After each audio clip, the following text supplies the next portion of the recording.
This lecture is about the mixture of Unigram language models. In this lecture, we will continue discussing probabilistic topic models.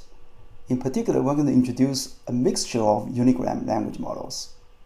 This is a slide that you have seen earlier, where we talked about how to get rid of the background words that we'll have on top of estimated language model for one document. So if you want to solve the problem, it would be useful to think about why we end up having this problem. Well, this is obvious because these words are very frequent in our data, and we are using a maximum likelihood estimate. And then the estimator obviously would have to assign high probabilities for these words in order to maximize the likelihood.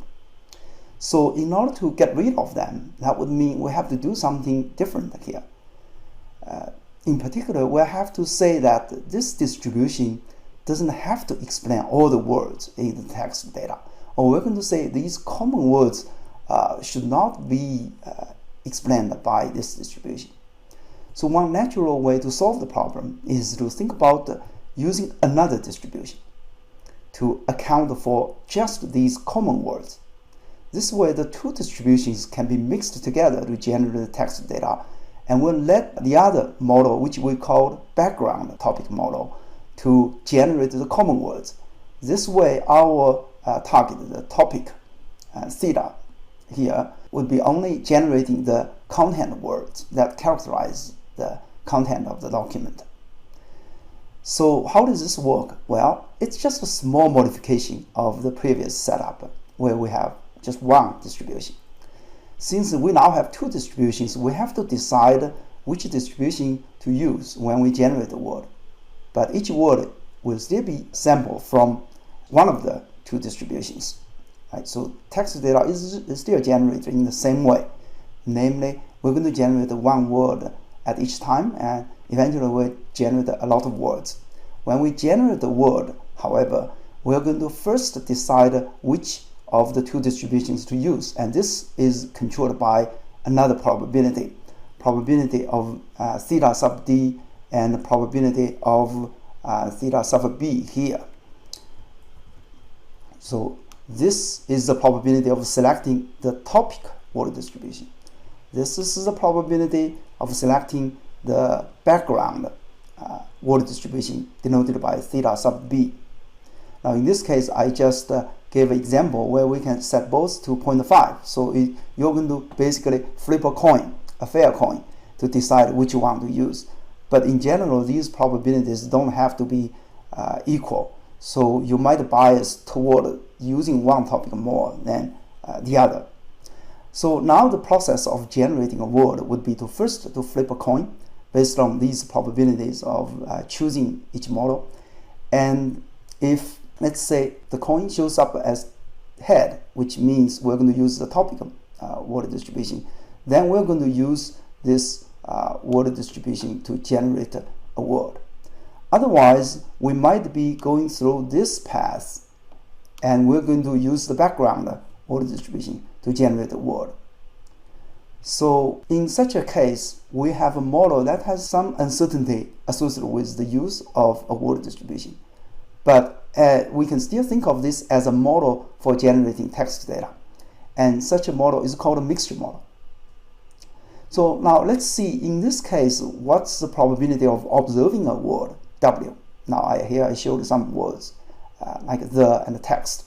So as in all cases, once we set up the model, we are interested in computing the likelihood function. The basic question is, so what's the probability of observing a specific word here? Now we note that the word can be observed from each of the two distributions. So we have to consider two cases. Therefore, it's a sum over these two cases. The first case is to use the topic word distribution to generate the word. And in such a case, then the probability would be the probability of theta sub d, which is the probability of choosing the model, multiplied by the probability of actually observing the word from that model. Both events must happen in order to observe the. We first must have chosen the topic theta sub d, and then we also have to actually have sampled the word the from the distribution. And similarly, the second part accounts for a different way of generating the word from the background. Now, obviously, the probability of text the same is all similar, right? So we also consider two ways of generating text, and in each case, it's a product of the probability of choosing a particular word distribution multiplied by the probability of observing the word from that distribution. Now later you will see this is actually a general form, so you might want to make sure that you have really understood this expression here, and you should convince yourself that this is indeed the probability of observing text.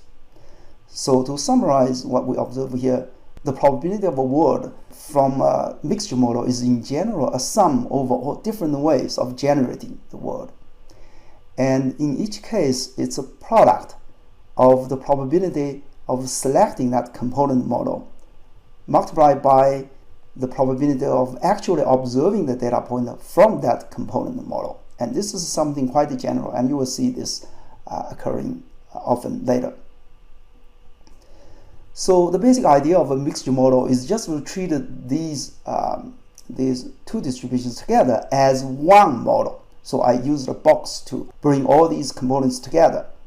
So if you view this whole box as one model, it's just like any other generative model. It would just give us the probability of a word. But the way it determines this probability is quite different from when we have just one distribution. And this is basically a more complicated mixture model. Sorry, a more complicated model than just one distribution. And it's called a mixture model. So as I just said, we can treat this as just a generative model. And it's often useful to think of just the likelihood function. The illustration that you have seen before, which is dimmed now, is just the illustration of this generative model. So mathematically, this model this is nothing but to just define the following generative model, where the probability of a word is assumed to be a sum over two cases of generating the word. And the form you are seeing now is a more general form than what you have seen in the calculation earlier, where I just used a symbol W to denote any word. But you can still see this is basically first a sum, right? And this sum is due to the fact that the word can be generated in multiple ways, two ways in this case. And inside the sum, each term is a product, again, of two terms. And the two terms are first, the probability of selecting a component like theta sub d. Second, the probability of actually observing the word from this component model. And so this is a very general description of, in fact, all the mixture models. And I just want to make sure that you understand this, because this is really the basis for understanding all kinds of topic models. So now, once we set up the model and we can write down the likelihood function, as we see here, the next question is how can we estimate the parameter, or what to do with the parameters given the data? Well, in general, we can use some observed text data to estimate the model parameters. And this estimation would allow us to discover the interesting knowledge about the text. So in this case, what do we discover? Well, these are represented by our parameters. And we have two kinds of parameters. One is the two word distributions. Those are two topics. And the other is the coverage of each topic in the coverage of each topic. And this is determined by probability of theta sub d and probability of theta sub b. Note that they sum to 1. Now, what's interesting is also to think about the special cases, like when we set one of them to 1, what would happen? Well, with the other would be 0, right? And if you look at the likelihood function, it will then degenerate to the special case of just one distribution, right? So you can easily verify that by assuming one of these two is 1.0 and the other is 0.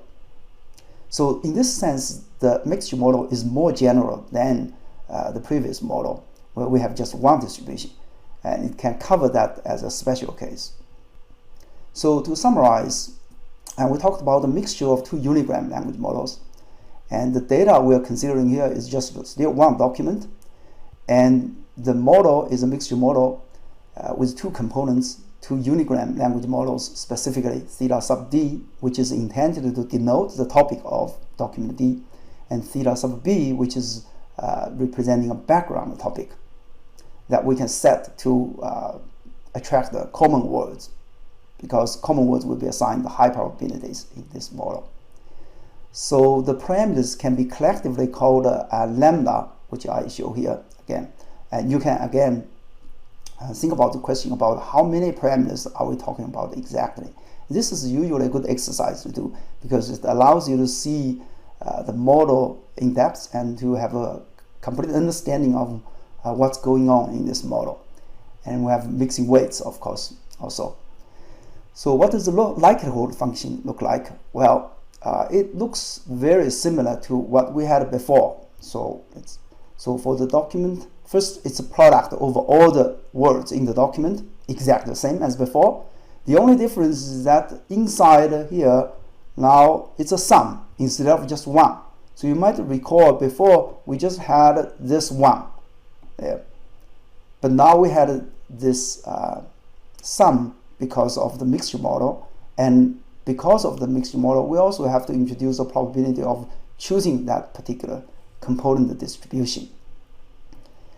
And so this is just another way of writing it again by using a product over all the unique words in our vocabulary instead of having a product over all the positions in the document. And this form where we look at the different unique words is a convenient form for computing the maximum likelihood estimate later. And the maximum likelihood estimate is, as usual, just to find the parameters that would maximize this likelihood function. And the constraints here are, of course, two kinds. One is the word probabilities in each topic must sum to 1. The other is the choice of each topic must sum to 1.